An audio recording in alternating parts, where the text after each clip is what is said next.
Alors, j'ai fait ce vidéo pour apprendre, voilà, pour comprendre le phénomène physique qui se passe lorsque justement je ferme le circuit contenant un générateur et un condensateur, et pourquoi le UC, qui est la tension aux bornes des deux armatures du condensateur, finit par être exactement la tension E, justement, du générateur, en supposant qu'il est idéal. Alors, tout d'abord, je vais rappeler que dans un fil conducteur, avec n'importe quel fil conducteur, si on a les deux bornes de ce fil, existe une différence de potentiel, alors automatiquement les électrons vont s'aligner et vont passer, il va y avoir mouvement d'électrons de la borne moins, du potentiel le moins élevé, c'est-à-dire au potentiel le plus élevé. Ceci pour n'importe quel conducteur. D'accord. Alors, si on ferme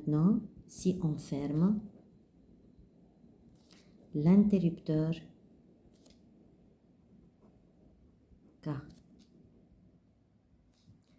à T égale à 0, qu'est-ce qu'il va y avoir?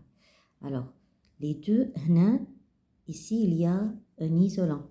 Donc, ici, existe un isolant.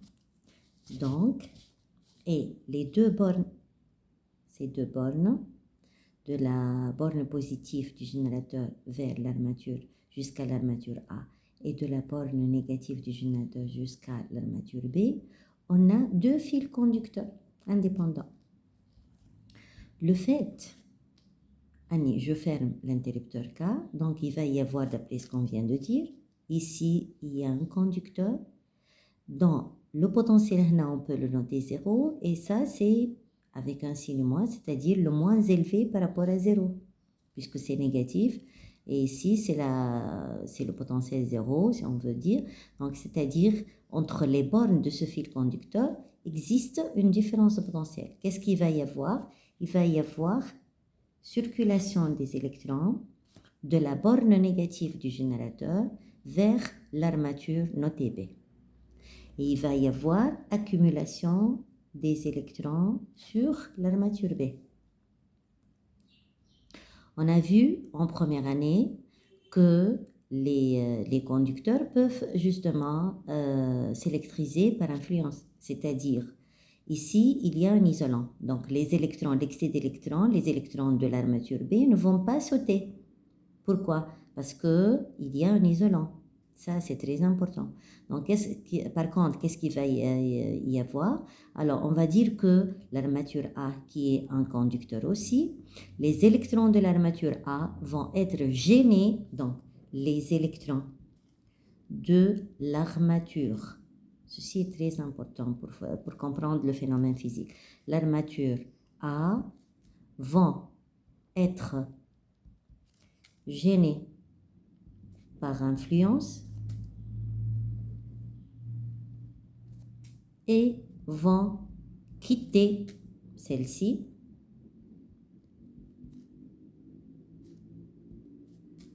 en allant vers la borne positive du générateur. Alors, on va avoir par la suite accumulation de charges positives sur l'armature A. Il va y avoir et autant de charges négatives d'électrons qui arrivent sur l'armature B, autant d'électrons qui partent, le même nombre, pour arriver à la borne positive justement du générateur. D'ailleurs, le générateur lui, c'est une pompe à électrons. On peut le considérer de cette façon. C'est-à-dire, il va donner, libérer les électrons de la borne moins, à condition qu'ils reviennent de la borne à la borne plutôt, ou à la borne positive de celui-ci. D'accord? Au fur et à mesure, justement, qu'on charge le générateur, le condensateur, qu'est-ce qu'il va y avoir? On a la charge Q, QB, en valeur absolue, qui est égale à QA, qui est positif pour nous, va augmenter. Et par la suite, UC va augmenter. Pourquoi UC va augmenter? Parce que on a la relation entre Q et UC, que vous allez déterminer dans un TP, qui est la suivante, Q égale C fois UC. Donc, la charge et la tension au bord du condensateur, vous allez prouver expérimentalement qu'il s'agit d'une droite, justement, linéaire entre les deux, c'est-à-dire Q et UC sont proportionnels. Donc, une fois qu'on est en train de charger le condensateur, alors il y a la charge du condensateur qui est la valeur absolue des deux, c'est-à-dire, c'est normal qu'il y ait la même, parce que autant d'électrons qui arrivent ici, autant d'électrons qui sortent de l'armature A, et par la suite, il va y avoir charge du condensateur. Quand est-ce que ce phénomène, justement, s'arrête? Lorsqu'il y aura équilibre. Donc, le phénomène qui est transitoire, il n'est pas permanent, va s'arrêter à l'équilibre lorsque, effectivement, le potentiel de la borne négative du générateur sera au même que le potentiel ou bien l'état de B, ils sont identiques, et lorsque l'état de A et l'état de la borne positive seront les mêmes aussi. Conclusion, c'est-à-dire on aura le potentiel E, le potentiel de la borne négative, donc de N, si on veut, est égal au potentiel de l'armature B, et le potentiel, justement, ou bien l'état de la borne positive du générateur sera identique au potentiel ou bien l'état électrique de l'armature A.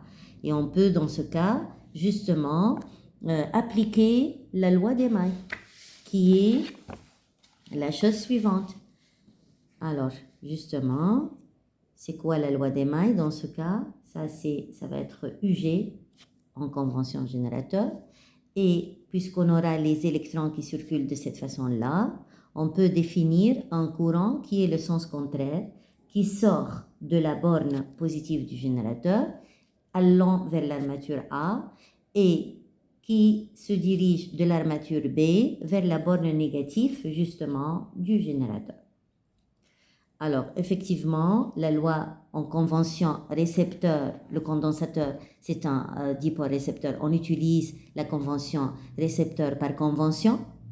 Dans ce cas, je peux dire que au DIM, on prend la flèche de la tension et le contraire de I, justement par convention pour cette année.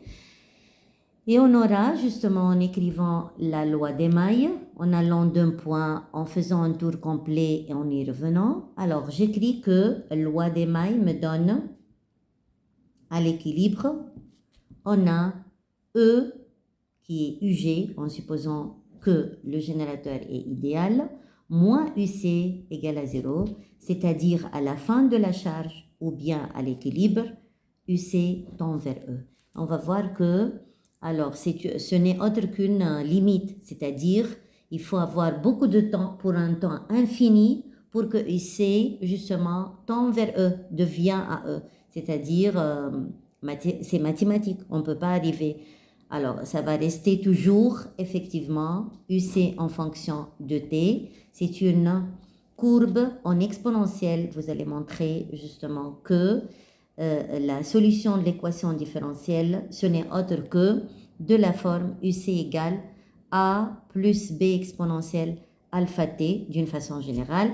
les constantes A et B, alpha, vous allez déterminer. On va pouvoir écrire justement que si on se donne un générateur de tension idéal avec un condensateur et un résistor pour ralentir le phénomène de charge, alors je mets en convention générateur le I et la tension en borne du générateur la même chose. Le I, il arrive ici, donc je prends en convention récepteur UC qui regarde l'I en convention récepteur, et la même chose UR qui, la flèche de la tension, regarde la flèche de I en convention récepteur. Justement, on va montrer que pour un tel circuit, bien sûr, on peut considérer K comme ferme. Alors, UC, ça va être de la forme E, UG qui est égal à E, facteur de 1 moins exponentielle moins T sur RC. Et le RC, ça va être la constante temporelle. Vous allez établir tout ceci dans le cours numéro 2. D'accord? Voilà, avec ça, on a compris. J'espère que vous m'avez bien compris le phénomène physique microscopique qui se passe lorsque, justement, on ferme l'interrupteur sur, effectivement, dans un circuit où il y a un générateur et un condensateur. Et pourquoi le condensateur UC le condensateur devient à peu près à 1% près, après 5 taux à peu près, voilà, à 1 millième près, à peu près 7 taux, la tension en borne du condensateur devient celle du générateur pratiquement.